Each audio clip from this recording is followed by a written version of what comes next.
Selamat datang, hai, perkenalkan, namaku Frederika Karyadi. Aku dari kelas 12 MIPA 1 SMA Negeri 1 Kota Tarakan. Pada kesempatan kali ini, aku ingin membahas mengenai surat lamaran pekerjaan. Yuk kita simak bersama. Pada hari ini, kita akan mempelajari beberapa hal. Ada pengertian, jenis, fungsi, sumber lamaran pekerjaan, aspek penting dan kaidah kebahasaan, serta penyusunan surat lamaran pekerjaan. Yuk kita simak bersama. Yang pertama, pengertian, jenis, fungsi, dan sumber. Pengertian surat lamaran pekerjaan. Surat lamaran pekerjaan merupakan ungkapan keinginan pelamar untuk mendapatkan pekerjaan. Surat ini merupakan jenis surat pribadi namun bersifat resmi. Surat lamaran pekerjaan digunakan sebagai bentuk permohonan pelamar untuk mendapatkan pekerjaan di kantor, perusahaan, atau instansi tertentu. Pekerjaan dibagi menjadi dua bagian. Yang pertama, surat lamaran pekerjaan yang digabungkan dengan riwayat hidup, dan yang kedua, surat lamaran pekerjaan yang terpisah dengan riwayat hidup.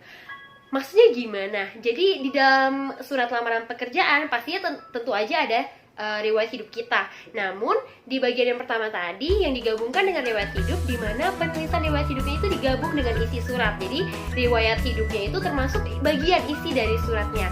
Sedangkan yang kedua yang terpisah, riwayat hidup surat lamaran pekerjaan yang terpisahkan dengan riwayat hidup merupakan surat lamaran pekerjaan yang tentu saja ada riwayat hidupnya, namun di bagian lampiran, tidak termasuk di dalam isinya.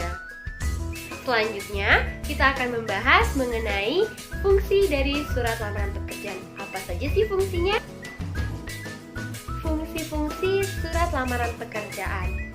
Sebagai bukti tertulis, sungguh-sungguh ingin bekerja di perusahaan atau instansi yang dituju. Kedua, sebagai media atau alat komunikasi. Bagaimana mungkin surat lamaran pekerjaan sebagai alat komunikasi? Seperti yang kita ketahui, bahwa surat lamaran pekerjaan biasa melampirkan KTP, identitas, dan riwayat hidup penulis, dan juga nomor handphone penulis.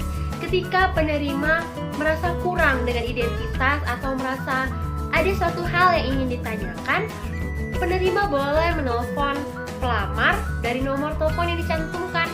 Hal tersebut membuktikan bahwa surat lamaran pekerjaan berfungsi sebagai media atau alat komunikasi. Dan yang ketiga, terakhir, sebagai bahan pertimbangan.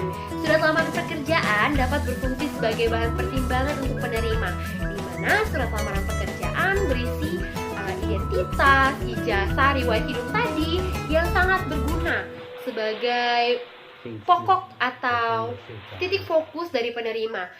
Penerima akan melihat kapan kelulusan terakhir sekolahnya, skill apa yang ada, dan ketika penerima membutuhkan jabatan yang lebih tinggi, yang dilihat akan sekolah serta skill yang ada, sehingga itu sangat membantu untuk penerima mendapatkan syarat-syarat yang dibutuhkan dari pelamar pekerjaan. Nah, kita akan membahas mengenai sumber-sumber dari surat lamaran pekerjaan. Ya, dapat kita lihat bahwa sumber-sumbernya ini ada beberapa dari informasi dari orang lain. Jadi kita bisa mendapatkan sumber lamaran pekerjaan itu dari orang lain secara lisan, dari iklan media cetak seperti koran, majalah, dari informasi sosmed seperti Instagram, Telegram, Facebook, WhatsApp, dan juga inisiatif mencari sendiri. Ketika kita lagi membutuhkan, otomatis kita mempunyai inisiatif ya untuk mencari sendiri. Selanjutnya kita masuk pada aspek penting dan kaidah kebahasaan surat lamaran pekerjaan. Yang pertama, kita akan membahas mengenai aspek penting surat lamaran pekerjaan. Aspek penting surat lamaran pekerjaan terbagi menjadi dua bagian. Yang pertama, ada pernyataan umum dan argumentasi. Pernyataan umum itu apa? Pernyataan umum itu digunakan untuk memberikan informasi awal mengenai pekerjaan yang akan dilamar. Dan yang kedua, argumentasi. Argumentasi ini untuk apa sih? Argumentasi ini untuk menguatkan pernyataan umum tadi dengan melampirkan hal-hal yang diperlukan. Kaidah kebahasaan surat lamaran pekerjaan terbagi menjadi 3: ketepatan, kebenaran, dan juga kepaduan. Ketepatan kalimat ataupun ketepatan penggunaan ejaan serta tanda baca sangatlah penting. Kalimat dalam surat lamaran pekerjaan harus menggunakan pemilihan kata yang tepat. Pemilihan kata yang tepat bertujuan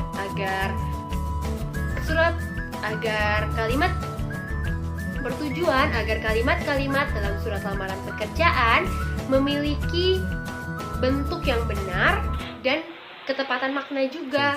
Kalimat surat lamaran pekerjaan merupakan surat resmi.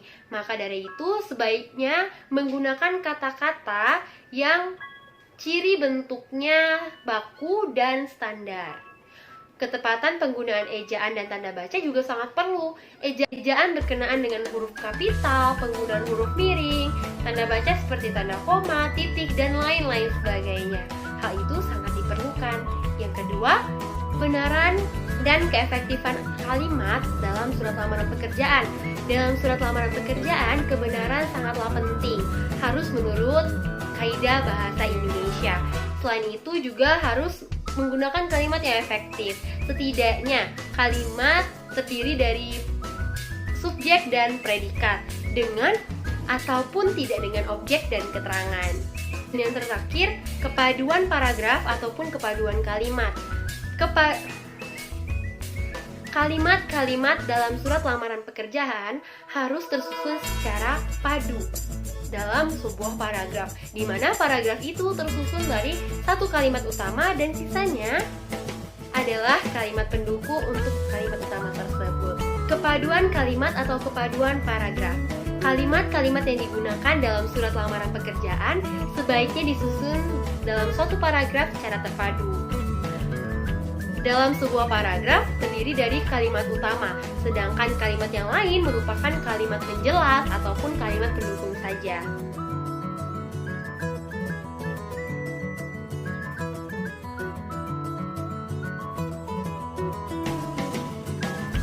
Selanjutnya, kita akan pelajari mengenai penyusunan surat lamaran pekerjaan.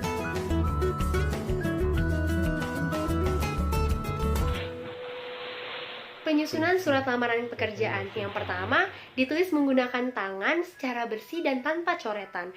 Yang kedua, pilihlah dan gunakanlah bahasa yang baik dan benar seperti yang kita bahas di kaidah kebahasaan. Boleh menjadi referensi untuk teman-teman. Dan yang terakhir, lampirkan secara jelas mengenai data diri dan lampiran-lampiran yang menjadi pendukung seperti sertifikat. Dan jangan lupa dalam penyusunan surat lamaran pekerjaan ada dua faktor juga. Yang pertama, faktor harus mengikuti aturan baik secara fisik, secara tampilan ataupun secara struktur surat. Dan yang kedua, daya tarik. Daya tarik itu seperti apa? Dalam penyusunan surat lamaran pekerjaan, daya tarik yang dimaksud cara penulisan dan juga pemilihan bahasa dan apa sih yang ingin kita sampaikan, seperti itu. Wah, ternyata semua materi yang telah saya siapkan telah saya bahas pada video kali ini. Terima kasih untuk teman-teman yang boleh menyempatkan waktunya untuk menonton video ini.